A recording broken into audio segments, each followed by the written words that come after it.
Hi, everybody, and welcome to the Dr. Psych Mom Show. Today, I'm going to be talking about how to make time for intimate couple connection when you have small children. So this is a common problem, is that in our society now, people do not live in, extended family networks. It used to be that people would live with a mother-in-law, lots of extended family. People were around to watch children if need be. People do not do that as much anymore. So there are many couples with small children that are very isolated.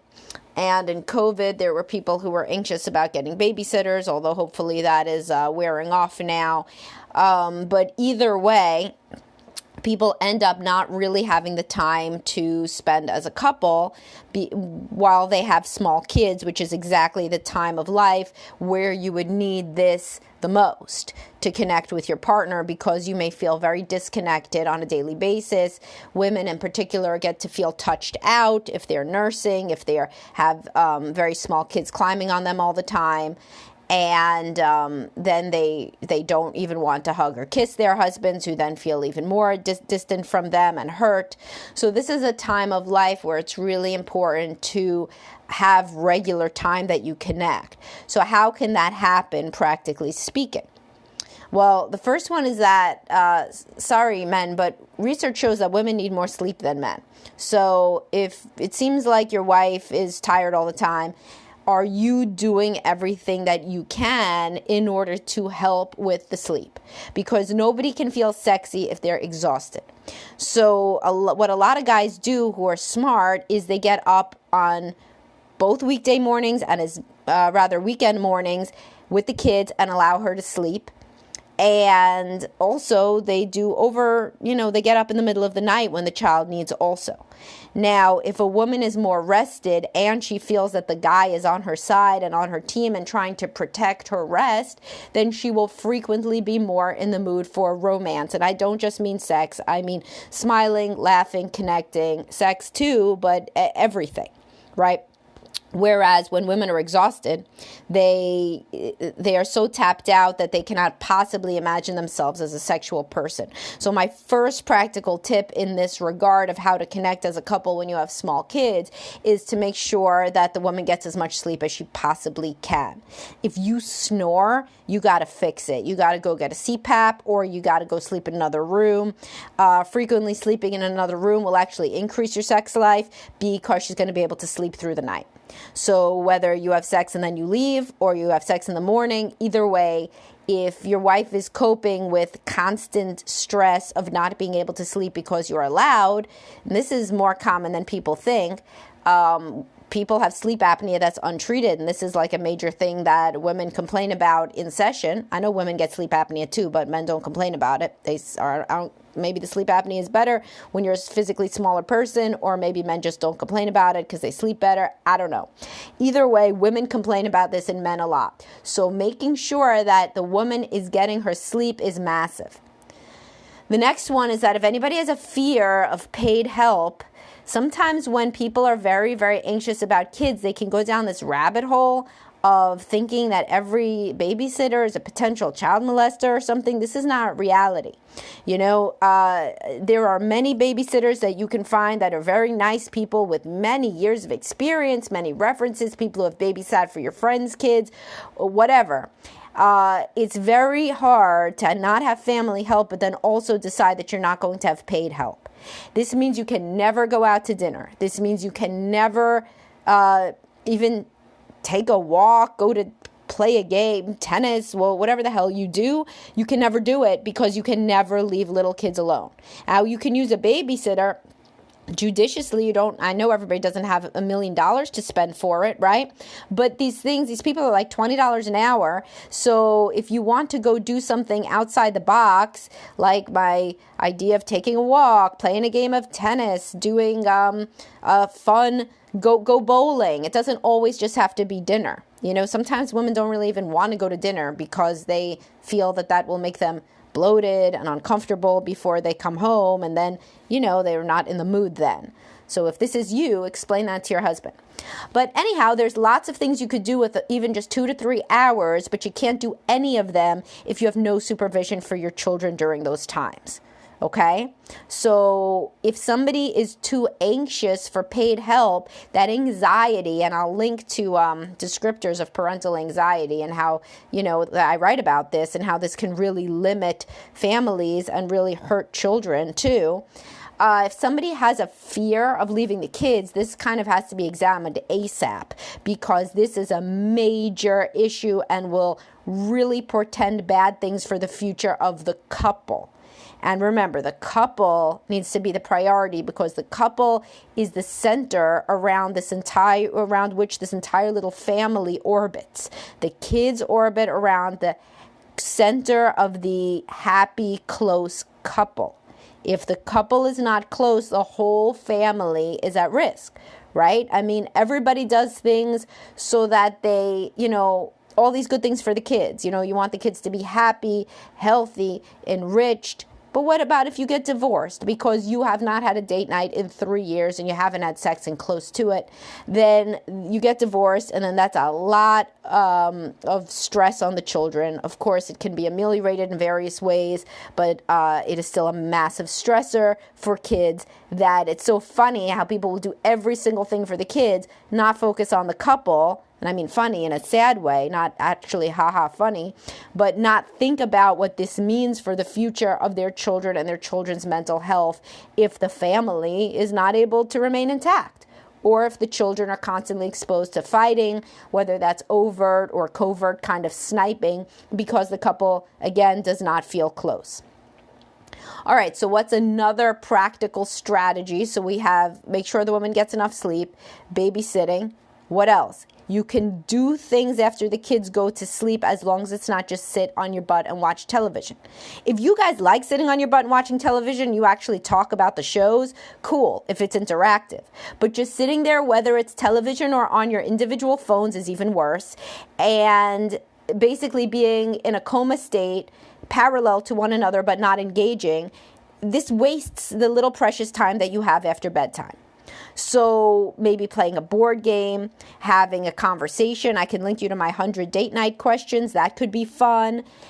Having some sort of a little snack, or even saving dinner sometimes until when the kids go to sleep. Anything that isn't, or a home project. Some people like doing that, like being next to each other while they do some sort of thing like in the house.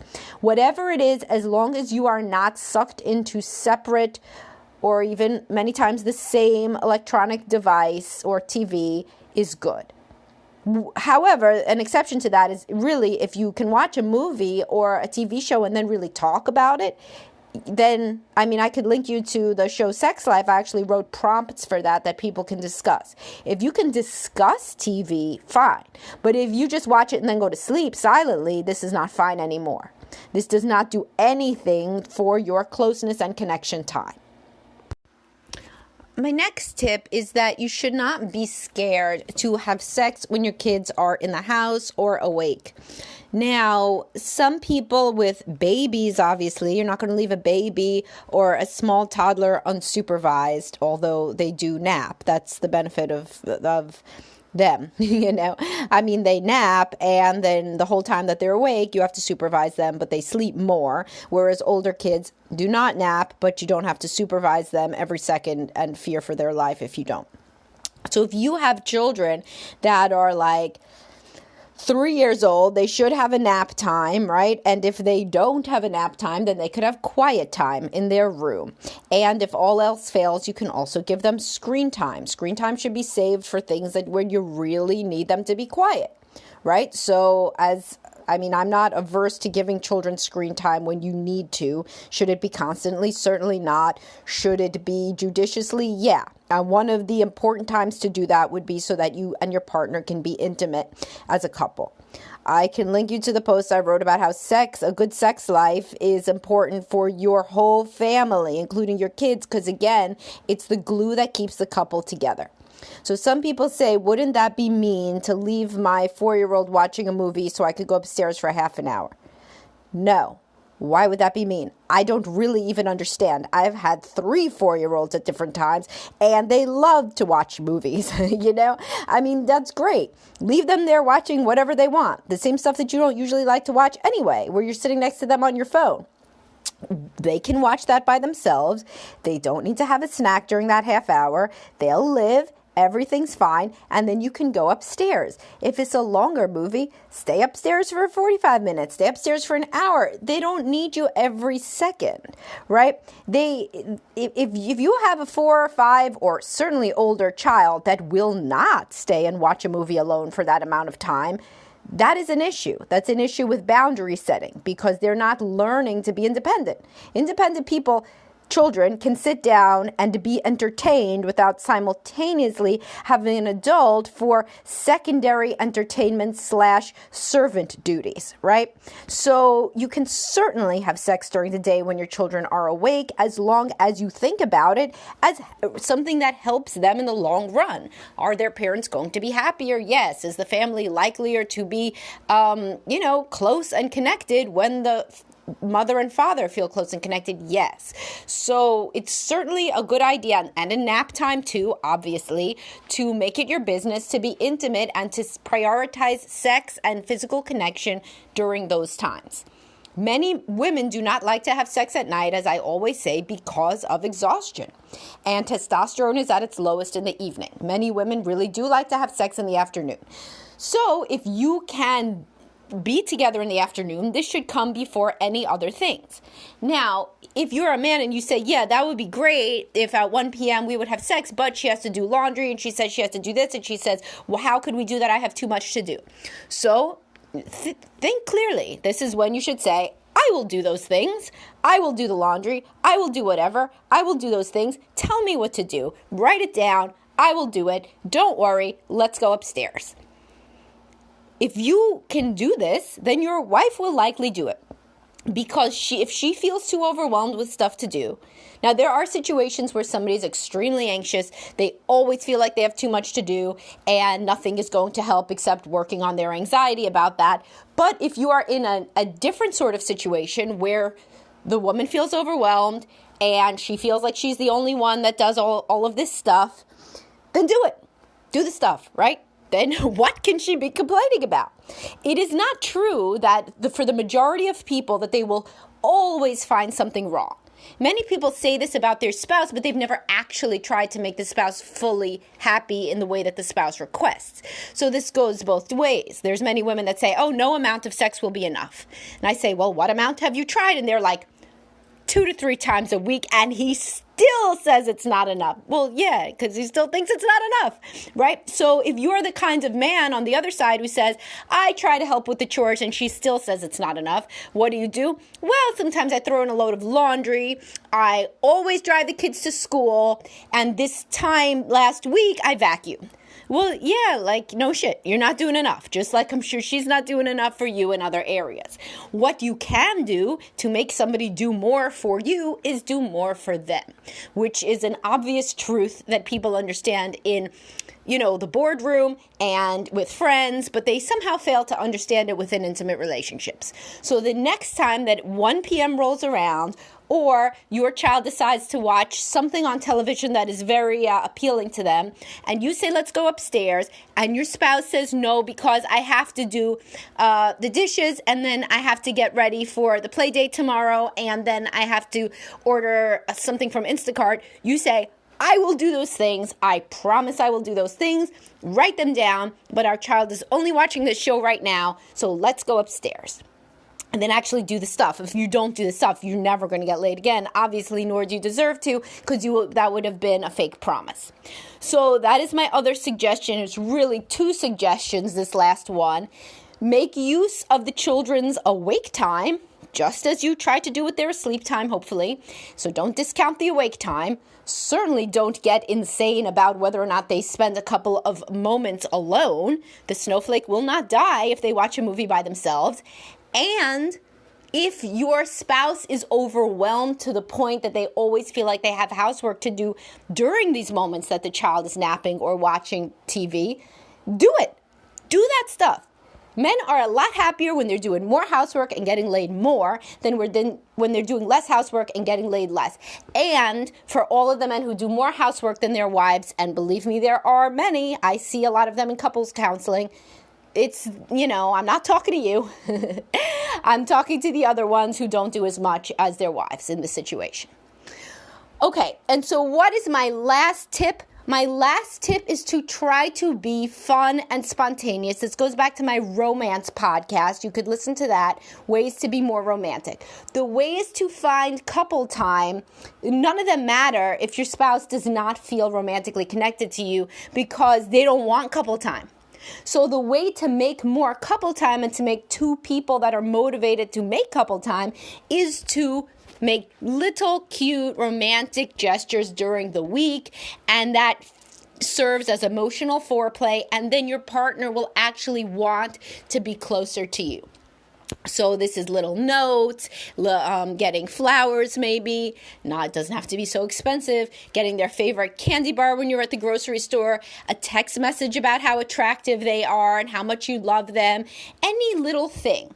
If you are doing things like this on the regular, then your spouse is likely going to want to brainstorm with you ways to be more connected and will probably want to execute on my tips.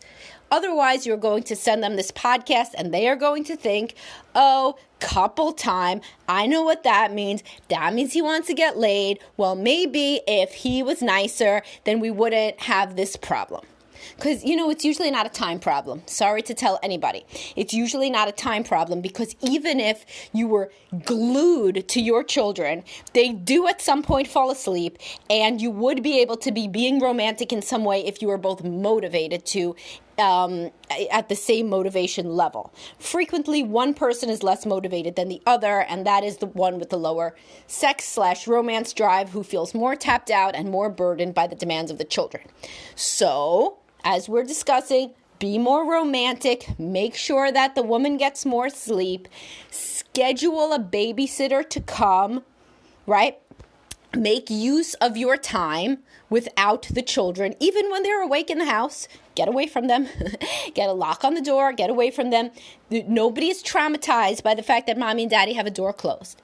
This doesn't happen. You know what traumatizes children? Abuse, neglect, marital conflict. The kind of marital conflict that people have when they never connect. They end up having marital conflict, and that ends up traumatizing the kids. Sure, what does not traumatize loved, healthy, secure children is two adults that go into a room and say, we'll be out in 10 minutes. See you soon. We love you. That does not traumatize a child. If your child is traumatized by that, then there has been a lot of teaching that we are together constantly all the time in a codependent way that really does not provide the scaffolding that a child would need to be an independent human who can tolerate short amounts of alone time, particularly not even fully alone when you're in the same house and they have some sort of entertainment going. All right, please give me other topic ideas, and I'm happy to make these. I just got a fan email from somebody who said that my podcasts are making his marriage better. Great, thank you. And please sign up and subscribe so that you can get my bonus content as well. And I am glad to be talking to you and to be helping you. And that is what makes my day happier, is to know that a lot of you are benefiting from these podcasts and from my blog in general. All right, guys, have a great day. Bye-bye.